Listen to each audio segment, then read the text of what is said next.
Welcome to Not Milk Never Milk. Subscribe if you're lactose intolerant. You begin by confirming firmware and buying the right drive. You need a PCIe 4, 0 NVMe M, 2 SSD with heatsink, 250 GB to 4 TB, because speed and size determine compatibility and performance. Once done, power off the Ps5 and unplug cables. Make sure to ground yourself to avoid static. Next, flip the console gently, remove the bezel, and expose the expansion slot cover. Do these first steps carefully. Proper prep prevents installation mistakes and preserves warranties.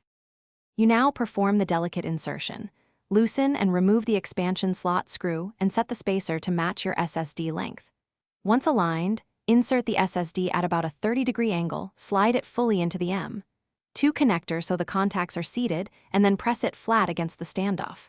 Secure the screw, and if your drive has a separate heatsink, attach it per the manufacturer's guidance. Make sure screws are snug. Over-tightening can warp the board. You finish by powering the Ps5 back on and following the on-screen prompt to format the new M2 storage. This prepares the file system for games and apps, and it may take a few minutes. Once formatted, go to Settings, right arrow Storage to move or install games to the SSD and verify improved load times. If the console does not recognize the drive, reseat it, ensure the heatsink isn't obstructing the connector, update system software, and test with another compatible SSD as a troubleshooting step. Thanks for watching. If this was helpful, leave a like and consider subscribing. See you next time.